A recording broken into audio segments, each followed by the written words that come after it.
نن په درس کې چې وایي درې شیان وایي. یو دا دی چې دین څه ته وایي، دویم دا دی مسلک څه ته وایي، او بل مذهب څه ته وایي، او بل منهج څه ته وایي. دین، مسلک، مذهب او منهج، دا څلور شی چې کوم دا چې سړی سره وپېژني نو بیا انسان له ډېره فایده کوي چې آیا زموږ د فلاني سره اختلاف د دین دی، زموږ د فلاني سره اختلاف د مسلک دی، زموږ د فلاني سره اختلاف د مذهب دی، زموږ د فلاني سره اختلاف د منهج دی. نو اول دا زده کړي دین چې کوم دی دا د منصوصات قطعیه نوم دی. منصوصات قطعیه لکه ګوره قرآن کې راځي قل هو الله احد، الله یو دی. الله الصمد، الله بې نیازه. اوس دا داسې نستی چې دې کې احتمال د بل معنا نشته. الله یو دی، الله توحید پکې بیان شوی دی. نو د منصوصات قطعیه ته چې ویل کېږي دین ویل کېږي. د منصوصات قطعیه انکار چې کوم دا کفر جوړېږي. نو خلاصه یې چې سوله د منصوصات قطعیه نوم دا دین دی، د هغه انکار کول دا کفر. او په حدیثو کې کوم احادیث چې کوم هغه منصوصات قطعیه دي، حدیث کې ډېر اقسام دي، حدیث متواتره، حدیث مشهوره، اخبار احاد. ویني نو په حدیثو کې احادیث متواتره چې کوم دي دا منصوصات قطعیه مزنیت وایي. په حدیث متواتر باندې کوم شی ثابت وي دا ته چې دا په نص قطعي باندې ثابت دي، دا غي انکار هم کفر جوړیږي. چې کوم شی په حدیث متواتر باندې ثابت سلو دا غي انکار دا کفر. نو سر بخلاصو دین چې کوم دي دا د منصوصات قطعیه نوم دي، دا غي انکار کفر جوړیږي. دویم شی چې کوم هغه مسلک دی، دین زموږ چې سره هغه اسلام سو. او بل چې کوم دی هغه مال مسلک. مسلک چې کوم دی هغه د منصوصات ظنیه نوم دی. معنی هغه نص، هغه شی چې هغه په قرآن او په حدیث باندې ثابت وي، خو د هغه آیت یا حدیث پر خپله معنا باندې هغه دلالت چې وي هغه ظني وي یا د هغه ثبوت ظني وي. ځکه دا منصوصات ظنیه چې کوم دي دا دوه قسم. یو هغه دی چې د هغه ثبوت ظني وي، معنا نص باندې خو ثابت دی خو لیکن دغه نص ثبوت چې کوم دی هغه یقیني نه وي. نو دا چې سلو دا ته ظني او ثبوت ویل کېږي. او دویم چې کوم دی هغه ظني او دلالت. ظني او دلالت دا ته ویل کېږي چې داسې یو شی چې په نص باندې خو ثابت وي. د نص سلسله نص ته وایي. نص چې کوم دی هغه قرآن ته وایي، د قرآن آیت ته وایي یا حدیث ته وایي.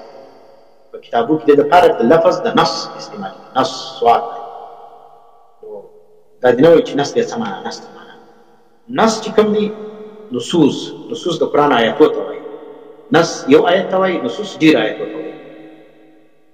نو اوس ظني دلالت دا ته وایي چې دا رقم نصوص د هغو دلالت پر خپل مفهوم باندې یقیني نه وي. معنی د آیت څخه یو شی ثابتېږي خو دغه ثبوت چې کوم دی دا یقیني نه دی چې آیا یقیني دا شی مراد دی که نه دی. هغه ظني او ثبوت دا ته ویل کېږي چې دغه شی خو په خپله معنا خو د ده لیکن د ده دغه لار په کومه طریقه باندې راغلی دی، په کومه طریقه باندې موږ ته دا شی ثابتېږي، دا طریقه چې کوم ده هغه ظني ده.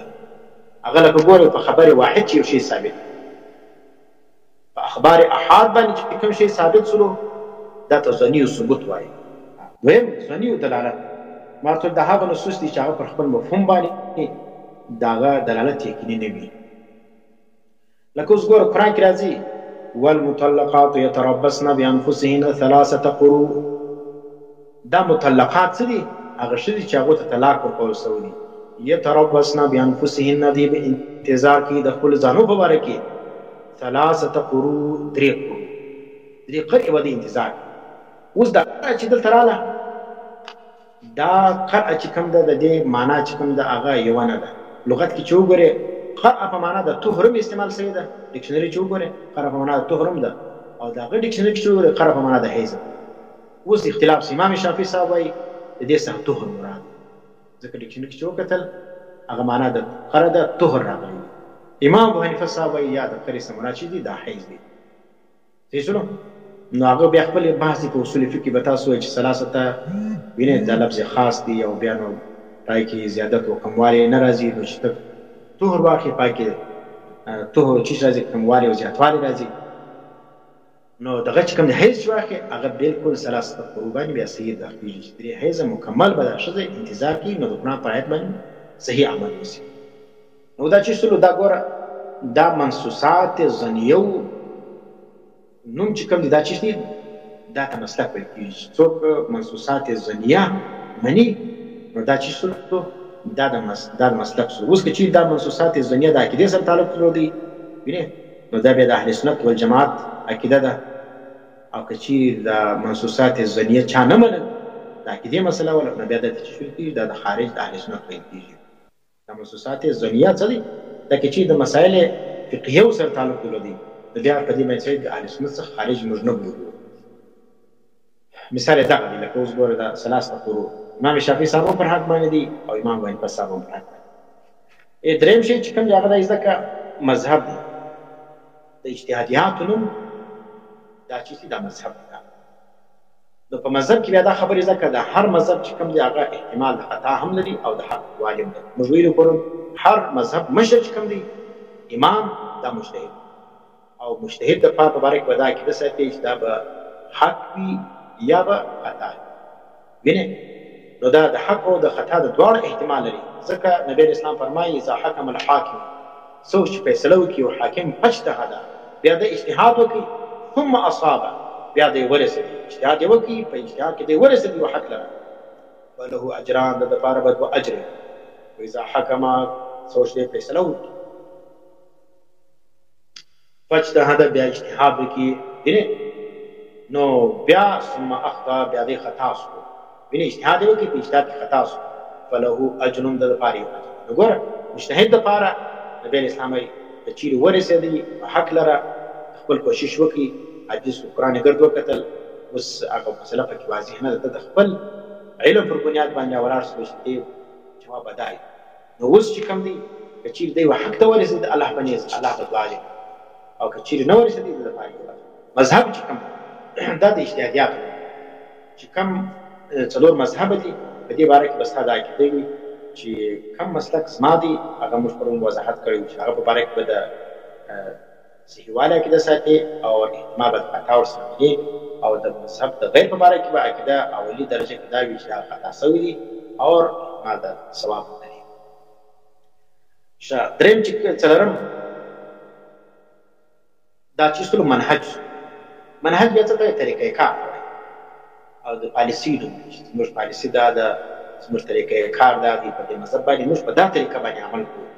نو دا چې څلور دا بیا منهج لکه اوس ګوره حنفیت چې کوم دی د دې دعویداران بیخي ټینګ چې راواخې اصل دعویداران خو ګوره د حنفیت ته څوک دي دا علمای دیوبند ځکه د علمای دیوبند مخکې نه بریلویان ولو نه پنجشیریان وو نه دا مولویان.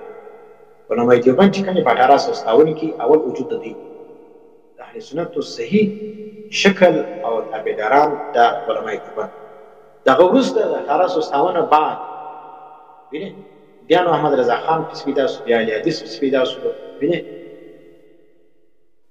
چې هغه راولاړ شو بیا د اختلاف جوړ کړي او صحیح حنفیت چې د علمای دیوبند د حنفیت دویم نوم علمای دیوبند دا کار بیا څه وکړ بیا چې کوم دی هغه یې په علمای دیوبند باندې دروغ وتړل دوه یې باندې راوړل بیا چې کوم دی هغه یې بدنامه کړل.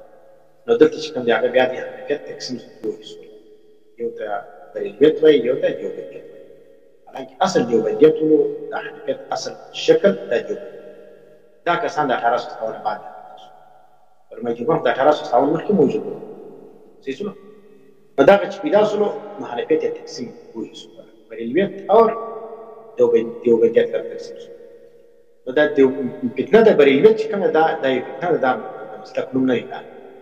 نو دغه ګوره اوس دا اوس زمانه کې چې موږ وګورو بریلویان شولو پنجشیریان شولو د پنجشیریان بیا هم د دیوبندیانو شاګردان ولیکن په بعضو مسایلو کې دوی سخت تشدد وکړي او د علمای دیوبند د مسلک څخه چې کوم دی هغه انحراف وکړي سیسلو او داسې تشریحګانې وکړي چې هغه بالکل د سره او د عقاید اهل سنت سره هغه مطابقت نه لري. په دې وجه باندې دا پرچمیان چې کوم دي دا هم د وینران د حقیقت خو دي شاګردان د علماء دیوبند، لیکن په مسایلو کې د دې څخه انحرافات ډېر دي. نو دا رقم مودودیان چې کوم دي هغه هم حنفیت دعوه کوي، لیکن هغو بیا د کرام مبارک چې کومه عقیده ده هغه ډېر خطرناک ده. نو د اوس به څه کې زموږ منهج چې کوم دي په حنفیت کې دا د چا دي؟ دا د علماء دیوبند. نو اوس به موږ څه رقم وایو؟ موږ وایو خلاصه یې داسې دین چې د منصوصات قطعي یو نوم دی، دیننا الاسلام، دین زموږ اسلام. مسلک چې هغه د منصوصات ظنیو نوم دی، هغه زموږ د چې اهل سنت والجماعت، خوارج نه یو، معتزله نه یو، مشبهه نه یو، معطله نه یو. سیسلو دا رقم په اوس زمانه کې چې کوم دی هغه بریلویان نه یو، شیعهګان نه یو، مودودیان نه یو. دا ټول د اهل سنت څخه وتلي دي. مسلک زموږ چې څو د اهل سنت څخه مذهبنا الحنفي، زموږ مذهب چې کوم دی هغه حنفي دی. په اجتهادیاتو کې موږ د امام ابو حنیفه صاحب په مسلک باندې، امام شافعي صاحب په مسلک نه یو، او د امام مالک صاحب په مسلک نه یو، د امام احمد ابن حنبل په مسلک نه یو. زموږ د خپل مسلک په باره کې دا عقیده ده چې زموږ مسلک دا حق دی، احتمال د خطا لري. سیسلو او د امام شافعي صاحب دا یا د نور امامان چې کوم امام مالک صاحب، امام احمد صاحب، دې ته موږ باطل نه وایو، دا ته موږ ګمراهان نه وایو، موږ وایو دا ټول امامان چې کوم د درې سره امامان زموږ په نیز باندې دی پر خطا باندې، ولیکن کېدای شي د دې مسلک حق الله په نیز د دې مسلک زموږ د خطا، لیکن بظاهره موږ چې د کوم مسلک اتباع کړی دی د دلایلو د علم په روشني کې زموږ مسلک چې کوم دی هغه چیز دی هغه حق دی، احتمال د خطا لري. په دې الله په نیز زموږ دغه لار چې هغه خطا دی، ولیکن دا په دې باندې چې ولاړ شي جهنم له نه ځي، ځکه د مجتهد چې خطا شي هم هغه دپاره یو اجر لري.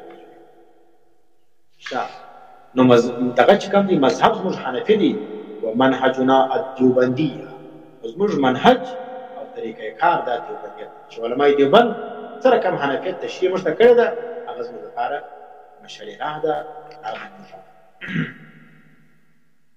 یو خبر دا ذکر دا مختصره یو فائدہ ده چې مذهب چې کوم عام خلک نه پیژني، مذهب او دین دا دواړه یو د بل پر ځای استعمال. مذهب ما ته ویلې دا د اجتهادیات د مجتهد چې کوم اجتهاد وي هغه ته مذهب، او دین چې کوم دی هغه د منصوصات قطعیو نوم دی. اوس خلک راوړي د عام خلک ساده خلک چې پارمان یا دغه نادراله ورسي یا بل ځای له ورسي هلته فارم کې کلي دی د کوم مذهب دی. سلو نو مذهب چې کوم دی هغه دی په معنا د چا د دین است. نو دا چې کوم دی په عام معاشره کې دین او مذهب دا په یو معنا سره استعمالېږي، لیکن اصل فرق یې ماته وشو. او بعضې خلک بیا څه کوي هغه بیا د غلطي یا د غلط فهمي پر بنیاد باندې یا د جهالت پر بنیاد باندې د مسلکو اختلاف ته شي وایي دي د کفر او د اسلام اختلاف دی. لکه اوس ګوره د امام شافعي صاحب سره زموږ کوم اختلاف دی دا د کفر او د اسلام اختلاف نه دی. دا بله خبر دا ده چې د ادیانو اختلاف چې کوم ځای د دین اختلاف راغلی، ستا او د بل چا سره اختلاف د دین راغلی، نو هلته به ته څنګه وایې؟